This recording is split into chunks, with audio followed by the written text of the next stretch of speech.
Hi, well, it's a wonderful day, June 28th, and it just rained last night. And I decided I'm going to do a walk through my gardens and look at what I've done for the winter sowing and some of the vegetables and things I've grown in the flowers and all the mess that comes with it and what I have to do to keep up with this property and my dogs and everything else. I hope you enjoy this little video of the Rizzo farm, which is Aristaios Farms is what I call it, and that's my Whippet kennel name too. Let's go.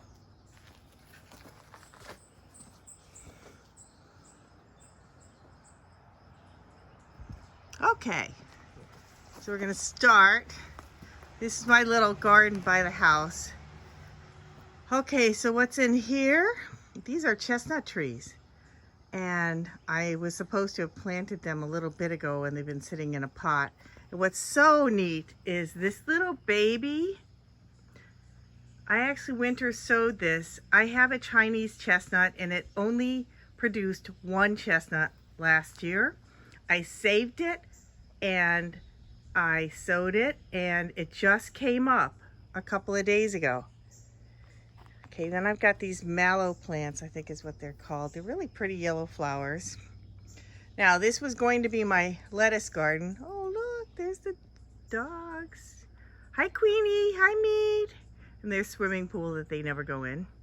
Anyways, this was supposed to be my lettuce and radish and beet garden. You can see it's kind of overgrown because they all went to seed.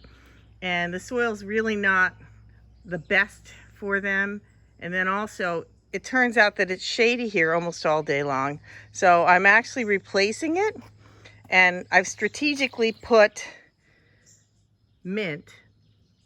I have several kinds of spearmint throughout this garden. There's one. And there's one over here, right there. And what I'm going to do is actually dig up this garden, add some more compost, and let the mint take over and turn it into a mint garden. Then I've got tarragon here, and then I've got oregano and thyme in here. And then I've got a beech tree that's growing in my pot, I guess, along with some chives. And then if you come over here, and everything's really overgrown. My patio is a mess. This is all rhubarb, which was interesting because I got this at an estate sale that I went to, and unfortunately the woman had died and her family was clearing out the estate, and I saw this little rhubarb patch in the front yard, and I asked them what they were doing with it, and they said, well, she absolutely loved it, and we don't have any plans. And so I asked if I could give it a new home, and they let me take it. So as you come around my patio here, here's one thing that you'll see is I winter sow, which means I actually put stuff into pots, into containers, like big plastic bins, cover them up in the early spring, and I let things come up as they may. But then you're stuck with all of this stuff that I am now in the process of, a little bit too late, but finally washing out so I can reuse it for next year. Because one of the things about winter sowing is trying to use containers that you find around the house or things that you have and reusing them. Oh, and I've got this stuff that I bought in a nursery a couple days ago. It's called bunny grass. And then this is an interesting type of flowering oregano, which I think is really neat. And then here is some phlox over here. And then this side garden had a lot of irises and things like that. Oh, I think that's a weed. And just a lot of stuff. And somewhere in here is a bunch of parsley, which I made too much. And I'm still trying to shove that stuff into gardens. Okay, so now we're gonna go all the way out and go to the back. So, there's this neat hydrangea, which I'm going to have to figure out how to take care of those because I never really did. Just bought this property about 9 months ago. And in here, I've kind of shoved some things. Here's a tomato plant. Over here, you can see, I forgot what this was. but it's something. Might be an eggplant. And then over here, these right over here are same thing. And then you can see right up here, you can see a bean that's coming through. I've planted beans all around the property. Wherever there's fencing, I got beans. And this is an interesting plant. This is an anise hyssop, and it grows wild here. It's all over the place. Here's another tomato that got a little scraggly. Then over here, this is actually artichokes that I winter sowed. And first time I've ever grown artichokes. I don't know how well they'll do in this climate, but we'll see. So I come up around here. There's my garage. I mentioned to somebody I have a 2-story garage I would love to convert into a living space. These are heirloom apple trees up here, and this one right here that I'm looking up at is a crab apple, but the people didn't really take good care of them, and so they're not that productive. My side garden's over here. This plant's called amaranth, or love lies bleeding. It's supposed to come out with these great flowers, and you can kind of see what they look like. This one's not a very big plant. These are all peonies. And these actually, alongside this garden, I also planted from a guy when I first moved to Coventry, had a bunch of peonies along his driveway that he was ripping up, and these were his grandmother's, which he inherited. But he said they never flowered, but I'm gonna try it. They love it here, and they're learning to live here. I'm surprised they actually made it the first year. And once again, we have beans, which I have all along here, and hopefully they'll grow up to be big beans. Then I've also planted some more amaranth around here into this garden, and you can see where I've shoved in celery and parsley everywhere I can. I got celery and parsley. This little garden needs to be weeded pretty quickly. Here's my backyard, the inner dog yard. Okay, now we're going around to the side of my inner dog yard. I've got a couple of whiskey barrels. I love my whiskey barrels. And the tomatoes don't look so good because I waited way too long to put them into cages. But that's a tomato. As you see here, this is actually a big broccoli plant.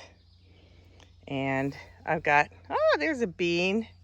And I've got another same thing I've planted along here. You can see the bean coming out of the whiskey barrel that's growing up.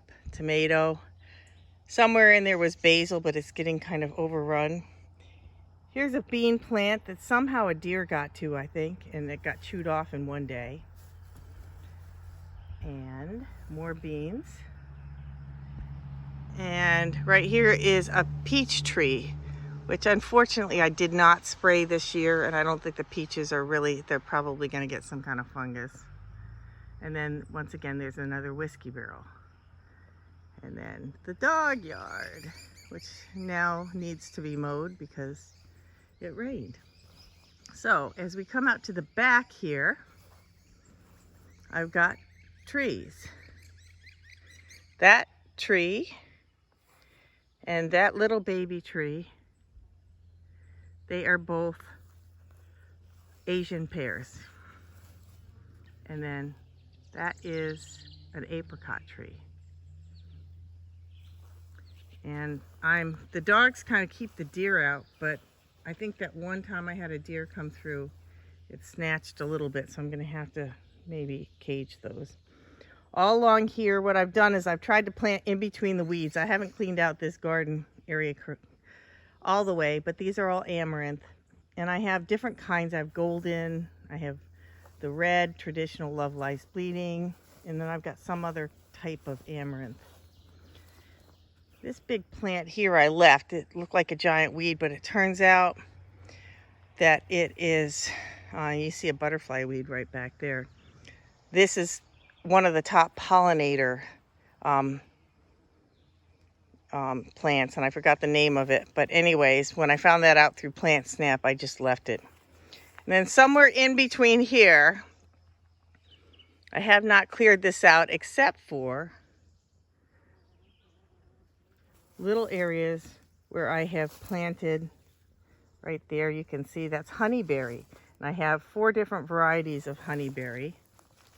There's a honeyberry. There it is right there. And then I have another one right there. And then along the back, and I don't want to round up anything, so what I have to do is eventually kind of dig all this stuff up around here. I've got boysenberries. So that's boysenberries. And boysenberries. So there's boysenberries. And this is kind of a low-lying area, so I'm thinking that the extra moisture that sits down here will actually help the berries. Then as I come over here, I've got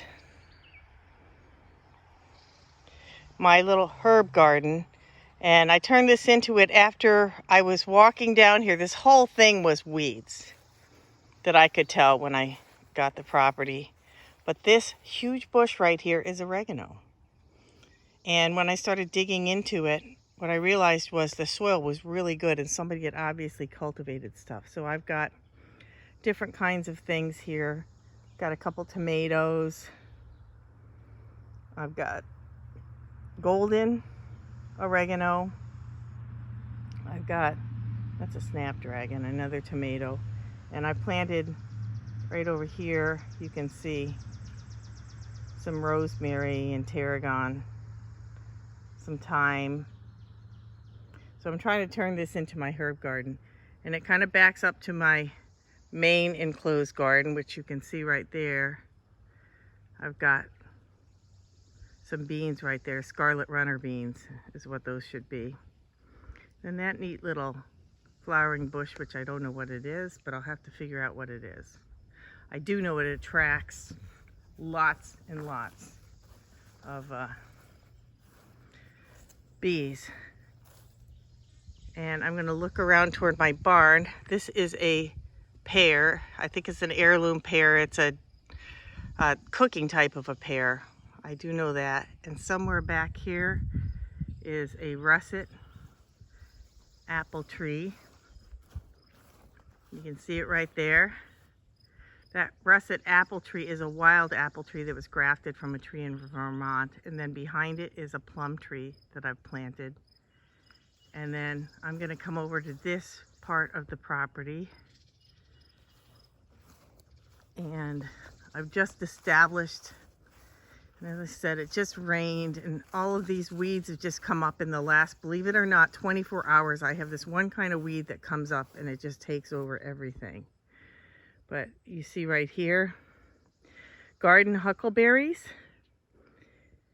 which are an annual, and they're in the tomato family, Solanaceae or something. And they create these little black berries that look almost like blueberries. And you have to boil them with baking soda to get the toxins or the alkaloids out. But once you do it, they make a wonderful, wonderful wine and make a wonderful syrup that tastes kind of like a huckleberry.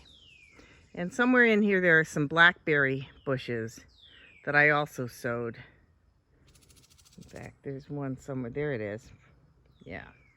So anyways,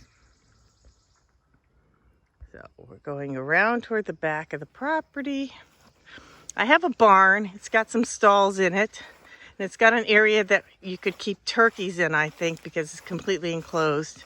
You can see it's full of weeds right now. It's got nettles in it, stinging nettles.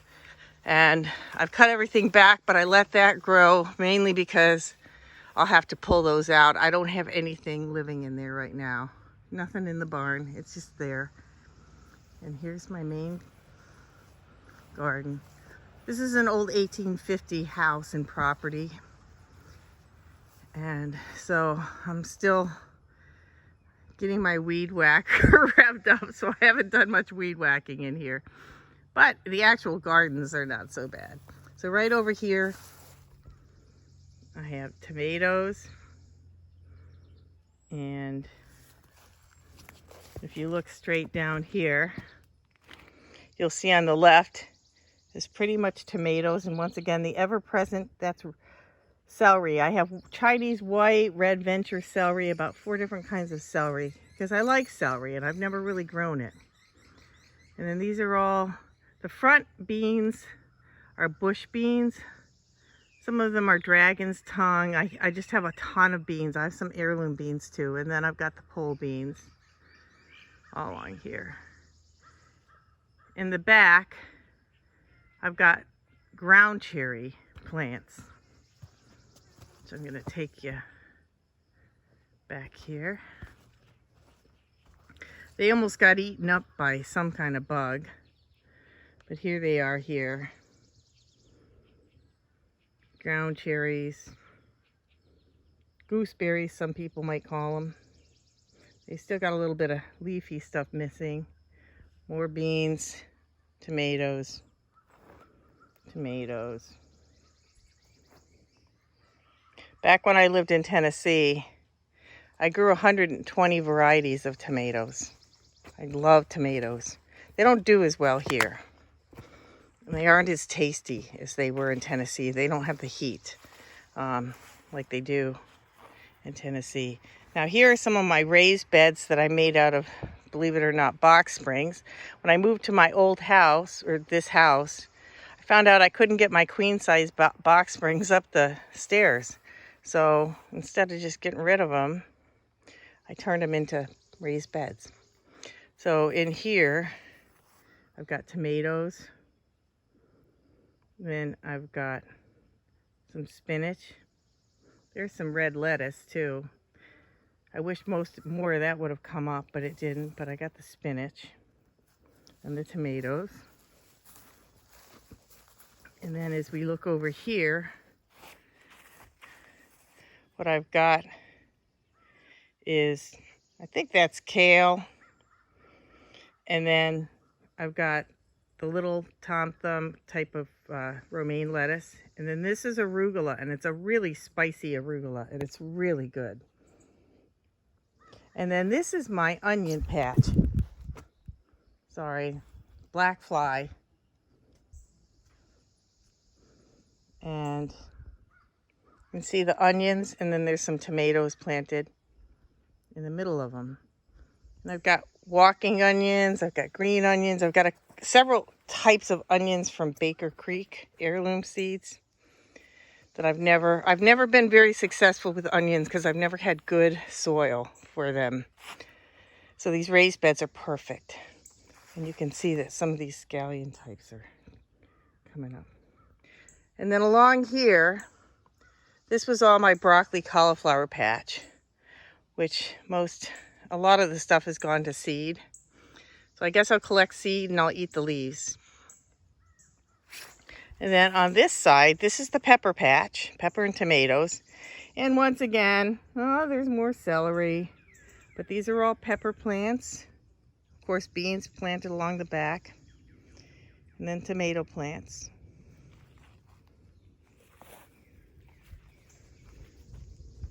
And then the same thing. I've got tomato plants all along here. So that's my inner garden. And I'm going to stop the tape here and do the other parts of the area in another tape.